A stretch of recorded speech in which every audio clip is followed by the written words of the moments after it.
Hello everyone and welcome to Homestead for a Living. I want to do something kind of fun today. We're at the change of seasons between our cool weather crops and our warm weather crops. So I want to take a moment to look at some beds that we have right in front of our house here. This is our zone 1, where typically you grow a lot of herbs, but we have a little bit of everything happening in here.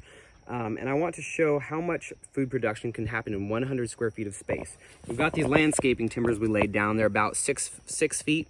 And so we're going to go about 15 feet back, a little bit over to the side, to basically encapsulate 100 square feet of space, because I want to show how much food is growing in 100 square feet of space. And as I mentioned, this is the change of seasons, so we have a lot of our cool weather crops and a lot of our warm weather crops all happening at the same time. So without further ado, let's get started. Right from the beginning, you can see in the back our fruit trees. This is an apple tree, Arkansas black, I believe, and crawling up it is wild blackberries, which we've left in place for now. We will take it down after the season, but I'm sure not letting it come down until we get those blackberries out of it. Just underneath it, we have some wood sorrel, really tasty wild plant that we leave. It's not very, as a weed, it stays real low and doesn't really compete, but it's got a really good lemony taste. Great in teas, really good on salads, things like that. We have a really nice kale happening over here. More blackberry. That one is a weed, that one needs to go, it's in my way. Ground cherries starting to come up. Those may be wild or they may be domesticated. I threw some seeds out here, but it also comes up wild quite a bit out here in this area. We have some oregano. There's actually some herbs in what is supposed to be an herb bed, which is nice. And then we have our strawberry. While the strawberries are gone, those leaves are still usable in teas. Very good to make strawberry leaf tea. I also put it in my coffee, and it's really tasty. And that applies to a lot of berry leaves. Blackberry leaves, good in tea. All sorts of different elderberry. A lot of the things that have good berries, their leaves are also really good in teas and coffee. Here we have plantain, which is a wild one we're leaving in the bed. It's going to seed right now, and we use that in our salads and other dishes. Also very good as a medicinal for when you get bug bites and stuff like that. You make a little poultice or chew it up and put it on that bug bite. It's awesome. Here we have some onions starting to come up. They're doing really nicely. A little bit overcrowded. We need to thin it out. And we also have garlic in here as well. We're probably going to wait until much later in the year to harvest that. We have wild lettuce, which we've left. That's a great natural painkiller and also really tasty in salads, as the word lettuce would imply. We have radishes. That one broke off when I pulled it, so there's a daikon radish somewhere in the ground now. And then we also have turnips growing in this bed as well. We sow both radishes and turnips in the same way, which is just throwing the seeds out before a rain, and they all pop up on their own without really much help from us. We have tomatoes. There's actually a nicer tomato back here coming up. It's starting to get its blooms. It's just an average beefsteak tomato. We're getting a lot out of that. And then we have a potato right here. We have several potatoes in here. What's nice is they're not in the same, even though they're really close to each other. Potatoes are in one spot underground, tomatoes are above ground. So we're really packing things in as close as we possibly can. We'll count clover as an edible because we actually make jelly out of the crimson clover heads.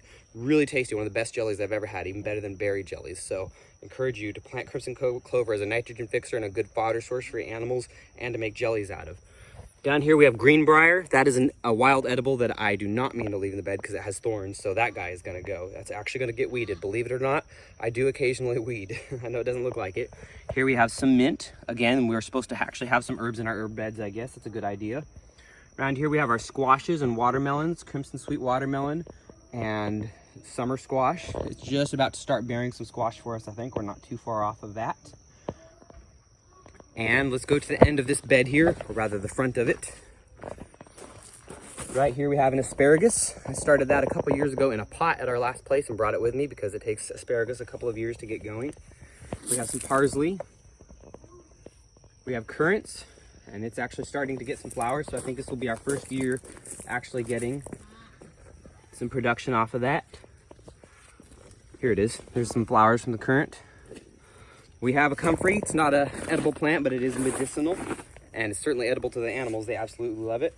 I should plug, every time I see comfrey, I got to plug that we have that on the website, hollowtopfarms.com. I'll send you a bunch of cuttings. We have basil.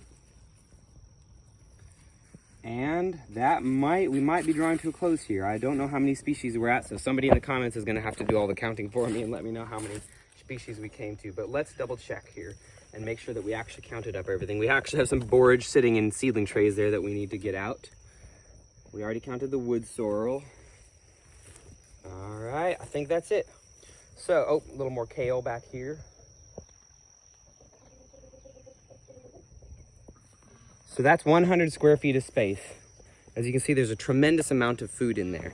And yes, it looks a little bit chaotic, but if you're willing to put up with that look instead of a manicured lawn, you can not only have a tremendous amount of food, medicine, and nutrition and animal feeds in your space, but it's also extremely passive. Gabby and I are very busy. We're in a very busy season in our life. As we start a family, as we build a home, as we build multiple businesses, as we run a few nonprofits and the Back to Land Festival, things like that, we are as busy as we have ever been in our lives. And yet we can still grow a tremendous amount of food. And this is just a little tiny patch outside of our house. And in this chaotic part of our lives, I'm not doing much more maintenance than every once in a while on a weekend when I have a little time, I'll do some chop and drop weeding. None of those weeds even leave that spot. They just get chopped and dropped as a mulch right down. In fact, you can see that recently happened in this patch here. We just chop and dropped these weeds down. We didn't take them off because they break down the soil, they feed the worms, they mulch everything, retain moisture, and keep everything happy. And it's all just right outside of our door. So I encourage people to start thinking about really getting unconventional with their food production. Start learning permaculture, but also start being a little bit more of an anarchist in the garden, because what may look chaotic is not chaotic. It's an incredible amount of symbiotic relationships happening in about the easiest, most passive fashion possible. And we get a lot of food. We don't need to buy vegetables. We're getting to the point where we don't need to buy much fruit. And the rest of our farm is really starting to produce the rest of the protein and the milk and the dairy and all of that we need. And so it takes so little space and so little time if you actually work with nature and follow the patterns of nature for your food production. So hopefully that's helpful to some of y'all in thinking and how you think of and approach your gardens. In the meantime, everybody stay safe, be well, and happy homesteading.